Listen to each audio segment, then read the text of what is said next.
Sir, baby, yes, sir. We live, we back, man. What it do, gang? It's your boy Chandler Blakely, aka Goose.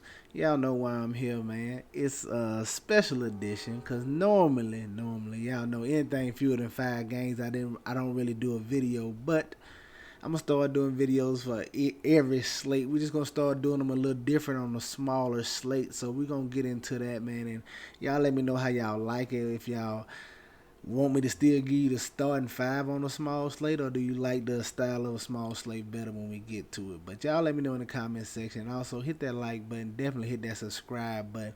Turn the notification bell on so you can be here rocking with us every day when the video drops, alright? And also, sorry about no video yesterday, man. I don't know if you could tell. They made the backdrop behind me a little different. Been moving, and they was supposed to have my internet hooked up at my new place yesterday. They didn't get it done. They just now had to get something. You know how that. It's a headache. Man, I hate moving. But anyway, they just got us hooked up, man. I'm here bringing y'all this video for today's slate. We're going to get into this review for y'all. So like I said, man, we're going to start having videos every slate for y'all. So definitely hit that subscribe button so you'll know when the videos drop, all right? Let's get to it, man. Last night was just mediocre, man. The starting 5 was very mediocre. It didn't wow you. It didn't. If we were just average last night, man. If you caught the updated starting 5, you know I went with Monty Morris, Bogdan Bogdanovic, Kawhi Leonard, Pascal Siakam, and Bassett right here for the Spurs. All right.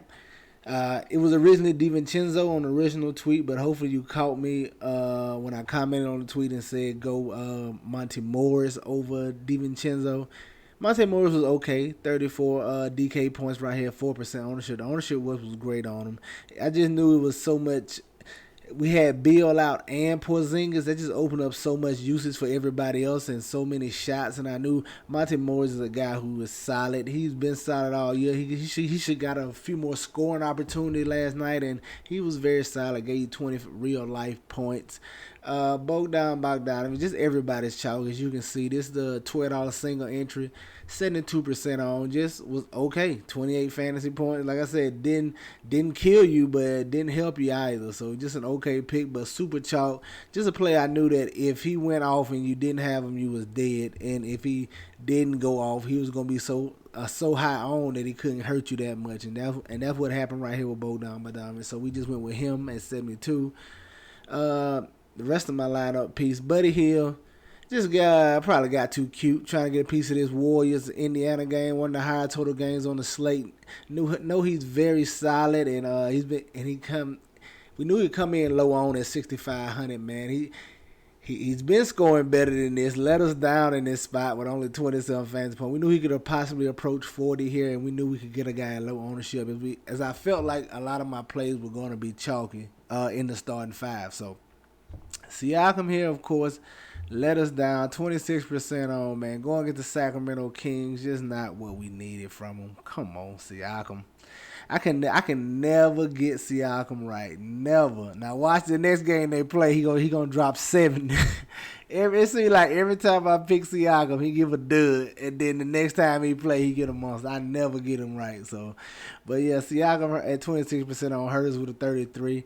Bassett, man, I knew I shouldn't have played around with Pop, man. Messing around with Pop. Seeing Bassett get the start, me thinking, okay, he should at least get 25 to 30 minutes, somewhere along that range. If he's getting the start, he probably should close in his well. And he's a solid producer as far as fantasy points per minute goes.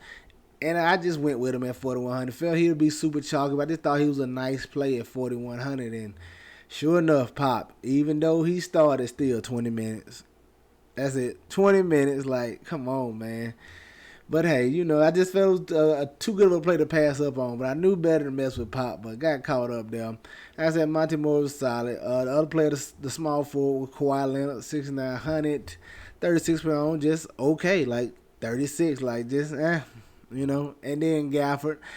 I started to get a Gafford in the starting 5, but I just felt like Bassett was I know I should have just gave Gaff. It was a 2-center night for me regardless, but I gave Bassett starting 5 and still played Gaff. I knew I was playing Bassett and Gaff. I thought they were one of the best 2 value plays on the slate. Gafford was correct. Bassey not so much. All right, there you have it. 254 over here. On FanDuel, let's go look at it real quick. You know I don't like the videos to be too long. But Markel Folks right here, just trying to get different. It was just a salary play. He was 4,600. Knew he's a guy that's been playing 20 to 25 minutes. If he got any extra run, he probably could give you a nice value. I ain't expect 51 out of him, but definitely take it right here, 18% on. Jordan Poole was in the starting five. Just okay. Hero, the same thing. Just okay. Like I said, everything was just okay. All my plays yesterday was just okay. Like, nobody went above and beyond for me. Nobody laid down a monster. Kuzma was a letdown. I thought I would sneak him in at a little lower ownership, but yeah, 29 out of him. Randall was our best player in the starting five over on FanDuel, 10% on. He gave us a nice game, 51. That game went to OT there. That was a pretty good game. Poku just getting too cute, man. Another risky play. Probably too risky over here for this contest. It was the $25 single entry on FanDuel. Probably too risky for this contest. Just another player guy, if you know if he's going to get the minutes, he can really smash, and he just didn't do it right here, 2% on, man. And then Bassett, I thought he would have been much higher on over here, even though he's a little bit more expensive. It came in way under on than I thought it would be, like I said. But still 19, just needed more out of him. And there you have it with FanDuel. Now, let's get into today's 4-gamer, man. Like I said, it's going to be something different. We're not going to go through FanDuel. You're going to have some homework. When I walk through this, man, go apply these same techniques to FanDuel and come and see what you like over there, man. Give you a little homework today. All right?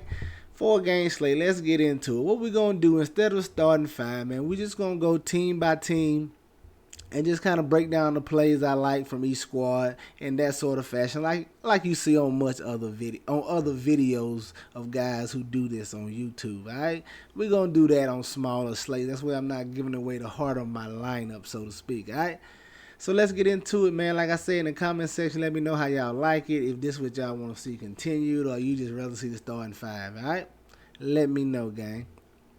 All right, let's get into it. On the Milwaukee side here, going against the Memphis Grizzlies. It's a 4-gamer. Giannis is in play, 12-2. You know, if it's a way I can get around it, I will. But if a lot of value opens up, you know how injuries go and people sitting in the NBA. So if a lot of value opens up, I may just have to get to him, but we'll see. But definitely in play all formats. Middleton, sadly enough, guys, is still in play all formats. 6,800. They still don't have Drew Holiday. He got to get his rhythm back, man. He's coming off an injury. He still got to find his game. But best believe when he find it and he get it going, they're going to feed him. They're going to get him the ball. You got to try to just be ahead of the curve here. I know his price is slowly increasing, but I still think it's value to be had at the 6,800 price tag. He's a good player in all formats, in my opinion. Bobby Portis, probably he's a solid player. It's a 4-gamer. He's solid in all formats at 6,200. You know, if for any reason he sees extra minutes, he can absolutely smash the 6,200 price tag. Bobby Portis in play across all formats. Brook Lopez, I like him. He's good across all formats at 5,800. That's a solid price tag on him. A guy who should see 25 to 30 minutes, and he can have a solid double-double on you at this price tag. He's definitely in play on all formats. Grayson Allen, that's probably GPP. Carter, no. I mean, GPP, I guess, if you're playing 150 lineups, but if you ain't doing that many, you just scratch him off. Connaughton, GPP maybe, and if I'm not playing 150 lineups, I'm not touching anybody under here, man. Anybody under George Hill. 150 lineup, pretty much everybody's in play on a 4-game if you're playing 150, but, you know, I don't do that, so I got to X guys out. And anything below George Hill is just no for me. All right, to the Memphis side. And, guys, that's what you... Listen. I said homework. Do the same thing. Go through these teams. But also, guys, just quick jewel here, man. You should be having reasons why you're playing a guy. In other words, this should be a strategy behind your play. If you're just getting up every day and like, oh, today I'm playing him because I like him, this and that, and you ain't got no type of strategy behind it, I mean, you may get lucky, but if you're trying to consistently come into money, consistently trying to put together good lineups, man, you need to have a why and a reasoning behind why you're playing your plays. Anybody you got in your lineup, I should be able to ask you, why did you play him? I mean, And you need to have a reason why. Either he's in a good matchup. It was the highest total on the game. I mean, it was the highest game. It was the highest total game on the slate. It's an up-paced matchup for him.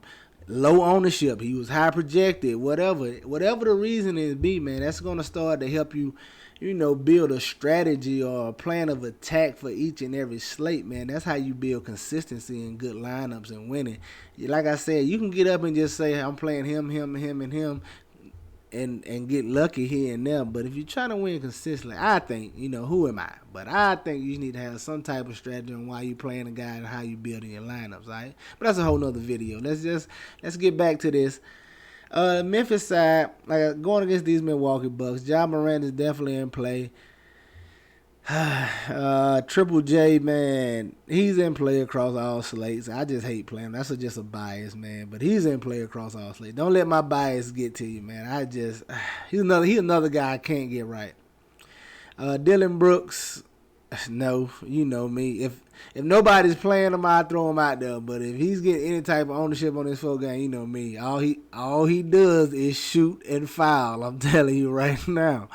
It's a no for me if everybody's going there, but he's in play across all formats. I'm just letting you know it's a no for me. Tyus Jones, unless Morant is out, no. Steven Adams, yes, he's in play. Brandon Clark, probably GPP. If you hope Adams get in foul trouble, something like that, he may be in play at 5K. John Concha, he in play. Probably wouldn't do single entry with him. 3 max, 20 max GPP. Yeah, he good. Aldama, he's in play. 20 max GPP, that sort of line. And I'm not going anybody under here. Nobody up under there. All right.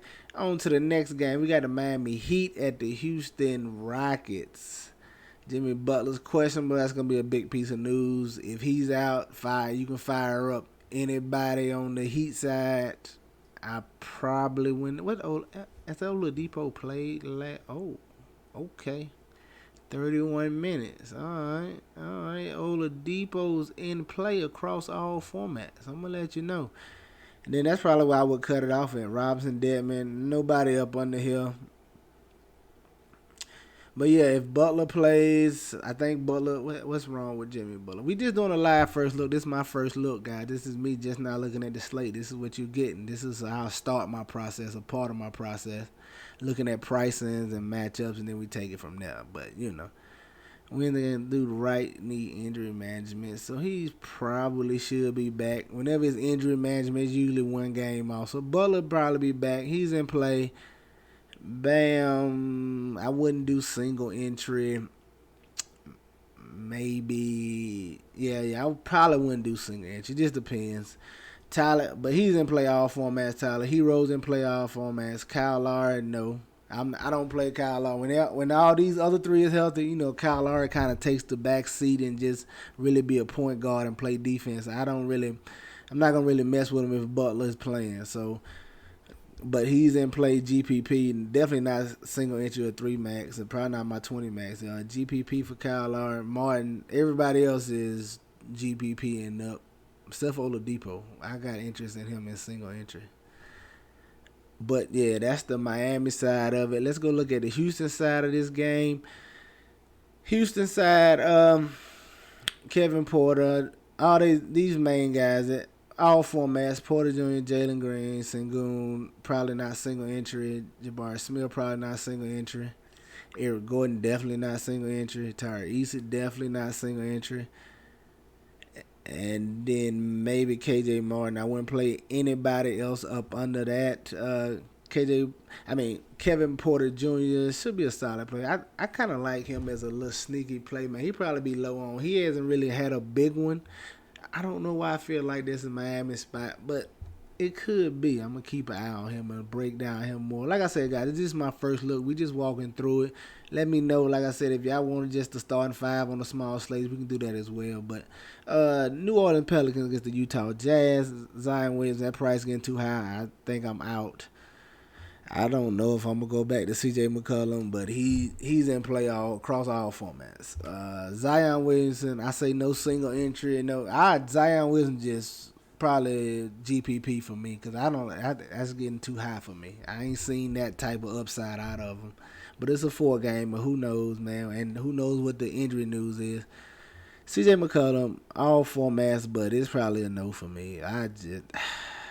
He's in play though. He may find his way in my lineups. Depending on how it works. Depends on how it works out and how news breaks. Valanciunas is probably a no. Then after that, I don't know what they do with. They got so many little wings, man. Daniels, Najee Marshall, Murphy, Herb Jones. They got so many little wings, man. It's hard to like any one of them. That might be it for the Pelicans for me, man. Zion and GPP, CJ McCollum, maybe. I had to see some news, but yeah, that's just so many of them little wings. That's a rough one. The Pelicans are a rough team to pick from. On to the Jazz. Utah Jazz, Marketing definitely in play. Jordan Clarkson's in play. Kelly Olynyk's in play all formats. Top 3 all formats.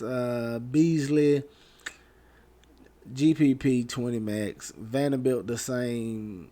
Mike Conley, no, never. But if you playing anybody else, because I just don't know what they're going to do with them, how they going to play them minutes. At any time, them minutes can switch and flip. Yeah, unless 150, all GPPs, Mike Conley and down. For me. To me, like I said, guys, this is my first look. It may change. Like I said, the news may break. Somebody may be out over here. Things may change. It's just my live first look at it, all right? On to the final game. Phoenix Suns, Booker questionable. What they saying about Booker? Answering questionable to play. They might sit him. It's the Clippers. Ooh, I don't know. Definitely need that news. But if it and Aiden too, I forgot too. He killed us last time. That could be big for his value wise. That's gonna be the 2 biggest pieces of news for us because it's gonna open up so many little sons down here like Biyombo, Saric, Landale. It's gonna, if both of those guys are out, you gotta worry about the bigs and the guards. So let's say everybody's in. I'll probably like Ayton a little bit more than the other 2, Booker and Paul, but they're all 3 in play across all formats. Bridges probably not a single entry for me. The rest of the formats, Torrey Craig the same. And then, like I said, if Booker is out again and Aiden is out, that's gonna open up the Lees, the Shamits, the Sarics. This is gonna be the spot everybody run to for value. It's gonna get a lot of ownership if these guys are out. But if everybody's in, like I said, maybe Aiden. That's it across all formats. Everybody else will be a no for single entry for me more than likely. But Booker at 9,300, I don't know. Booker at 9,300. If he's a good to go, I may like a little Booker single entry. We'll see though. Like I said, need that piece of news. Last and final team, man. Let's get on to the Clippers. Paul George is in play, yes. Kawhi's in play, yes. John Wall, Zubac, what they say? What they saying? Ruled out for Wednesday due to Wall should be back more than likely. Won't return. All right, need discomfort. Okay, Zubac could be out, and that's gonna open up. That's gonna open up. Do they go to Moses Brown? Maybe Covington's back in play. Maybe they try Diabite, whatever that guy's name is at the bottom. No disrespects. Yeah, that's rough. I mean, those 2 are out. Only thing that matters is Zubac is out. Wall out. If Wall, I think Wall's playing first of all. So that Zubac news is what they do with that big. Cause if Zubac is out and Aiden plays, they ain't sure gonna like Aiden. That may bring Moses Brown, and they gonna want some size on Ayton. If Zubac misses, that's a big piece right there. Moses, yeah, I think they may elect to go Moses Brown. I don't know how many minutes he'll get. They may start Moses Brown. They don't, and they go small. Oh my God, give me Ayton. Ayton better crush. But yeah. So waiting on that news. Paul George and Kawhi Leonard all formats, and then just waiting on this news. I probably wouldn't touch Reggie Jackson or John Wall. Just too much split back there. I don't. Nope. Marcus Morris, 3 max, 20 max, and everybody else is GPP unless you play, and if you're playing 150, 20 max, I wouldn't probably touch these guys either. All right. Yeah, there you have it, man. Like I said, we just gonna do the DraftKings size of it. I don't want to make the video too long. Let me know what you think. Put your comments in the comment section below. All right, that's gonna do it for us here today, man. Y'all know the motto. Yes, I will be posting starting five later on Twitter. We gonna get to it. Let's get this hot streak going. Y'all know the motto. Chances make champions, man. Y'all green up. I'll catch y'all next time. All right, let's get it.